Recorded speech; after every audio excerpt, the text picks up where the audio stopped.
Slicing through the headlines, here's your look at the Horror Headliners XL Texas Chainsaw Massacre Leatherface.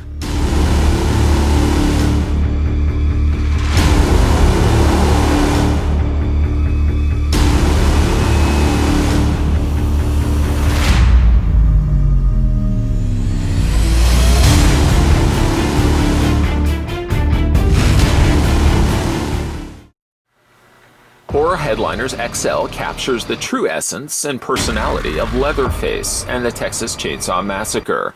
Take your favorite horror characters home with this 1999 Horror Headliners XL, which are bigger than ever.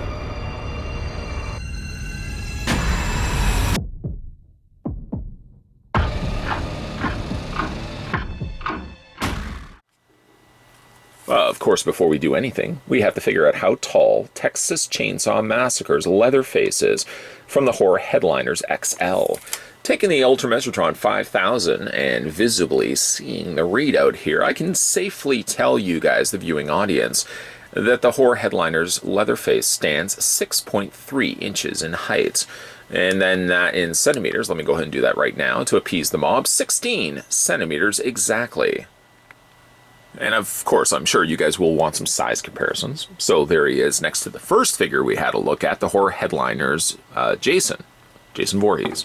And then also the more recently looked at, there was the Nightmare on Elm Street, Freddy Krueger. Yeah, they're all about roughly the same height. Again, excluding for the fact that, there we go, take off his fedora. Yeah, they're all roughly about the same height to one another. Something I didn't do with Freddy Krueger, we'll move this guy over. We did this with Jason Voorhees, but the packaging, I wanted to also reiterate the fact that the Horror Headliners have a certificate of authenticity. It's not accessible necessarily from the back. It will involve you kind of having to rip open the cardboard and get access to it that way, completely damaging the back card. At least they were smart enough, equity marketing that is, to make this visible. So you always have it very visibly accessible anytime you want it. Horror Headliners XL, you'll know them when you see them. The sculpture of Leatherface will never ever be repeated in this form. The sculpture is one of total release of 10,000 copies worldwide. Also at the top of the packaging you see the various other figures, Freddy Krueger, Jason Voorhees, and Leatherface. And also, just at the side of the box, something again I've pointed out in previous reviews, I think it was Freddy's review, there's also a numbered sequence right here. So again, you don't even have to rip open and damage the card. You don't have to do that at all. Certificate of authenticity is right there. The number of which your figure is located on the side. You'll notice also that the back of the packaging only advertises Jason Voorhees, Leatherface, and Freddy Krueger, but there is also Scream's Ghostface, and there was also Michael Myers. I had said in the other two reviews that these are relatively affordable pieces. So on average, you can get the three that we're looking at in these three videos for about a $25 to $30 price point. Unfortunately, though, when you get to the likes of Ghostface, and most definitely when you get to Michael Myers, you'll see that the prices have skyrocketed on those, probably being that they're not as mass-produced and mass-circulated, probably only half the quantities available. Michael Myers right now, you can find on eBay for about a $170 to $180 price point. Ouch!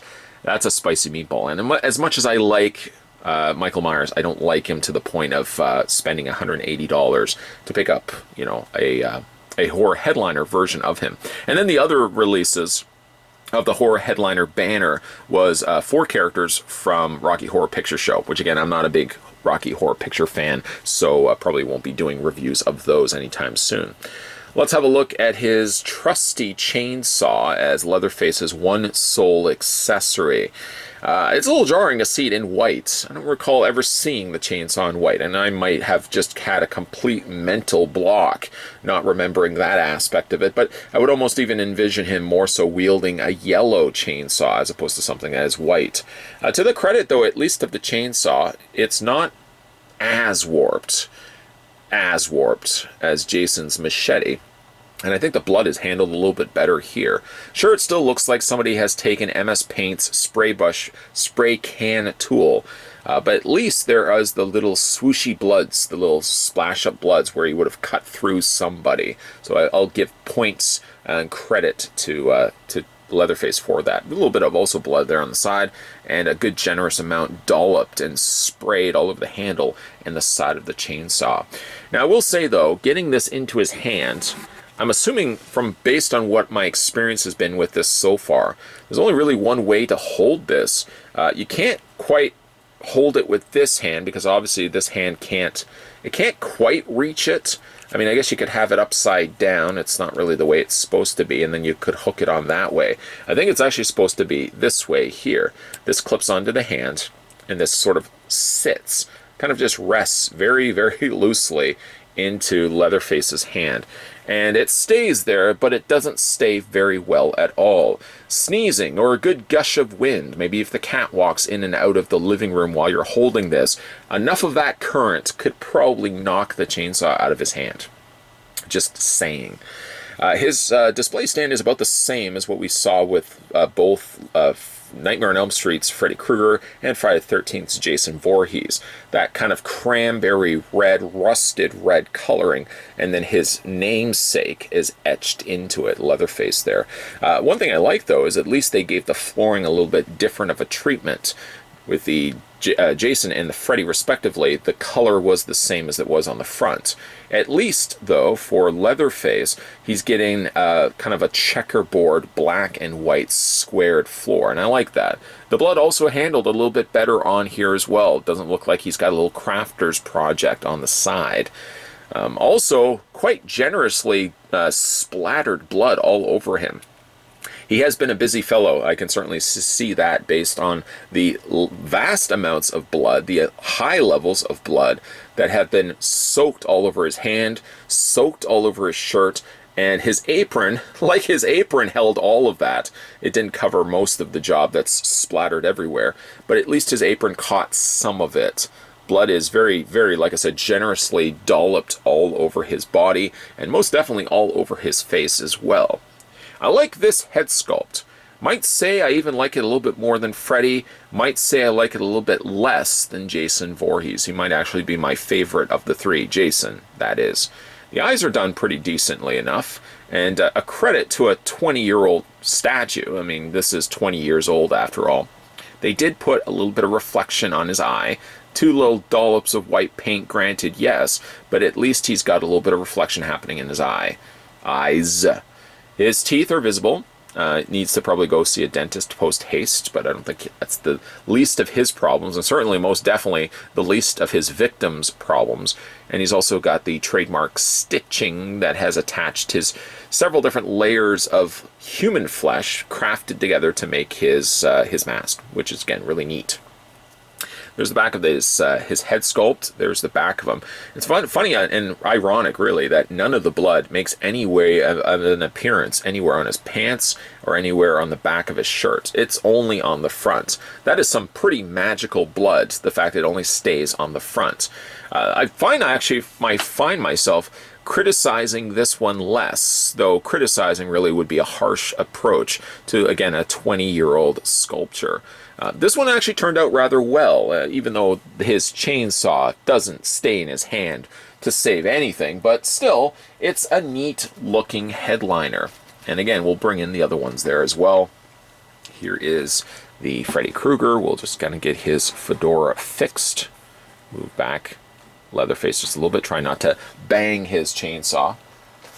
And then the first one that we had a look at, there is Jason Voorhees. So again, like the only ones really missing from this mix of headliners is the Ghostface and the Michael Myers, both unfortunately of which are the more expensive if you are sourcing these out for yourself. At the end of the day, they're actually fun pieces. They're stylized and super deformed. I mean, they have giant heads and small little bodies.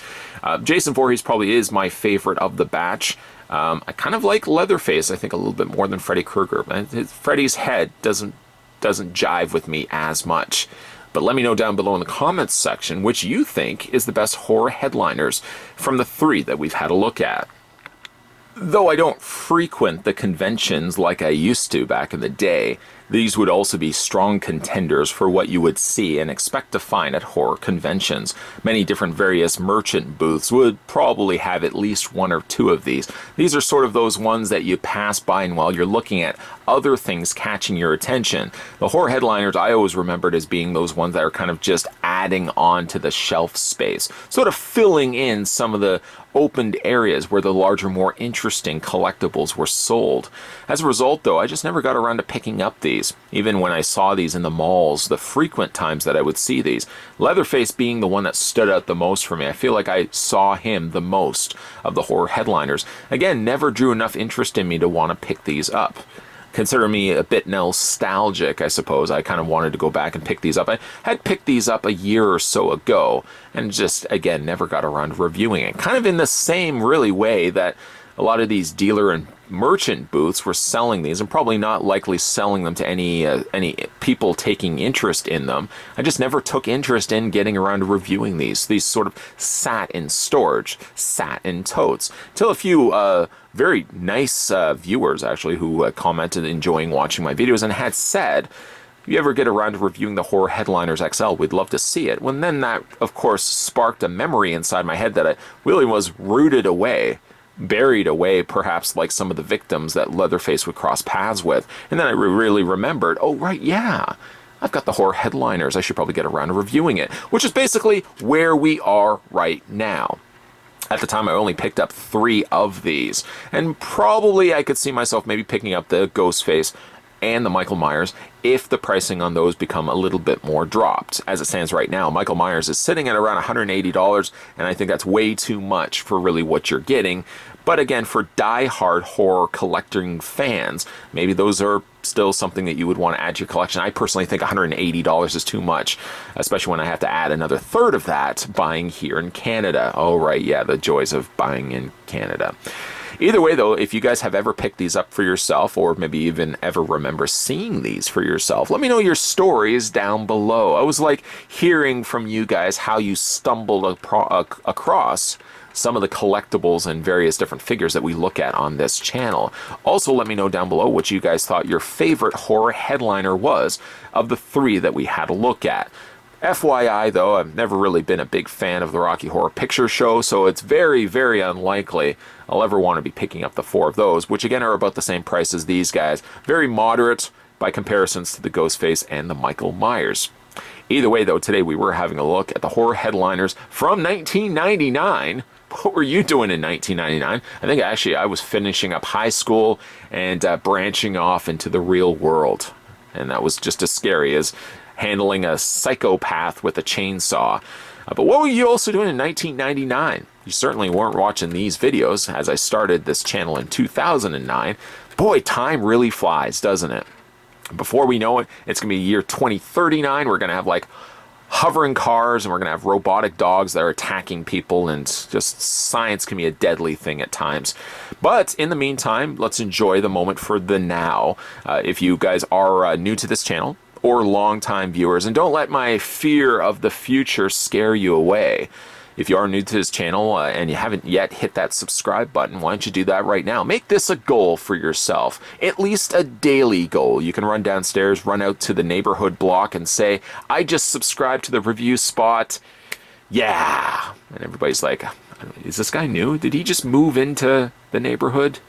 Make sure as well you turn on the bell notifications to maximum strength so that when new videos are coming onto this channel, you'll never miss out. And stay tuned, because even though we are technically finished up the horror headliners, for now at least, there's going to be a whole ton of new videos coming onto this channel, so stay tuned for those. Thanks for watching, guys, and I'll see you guys next time.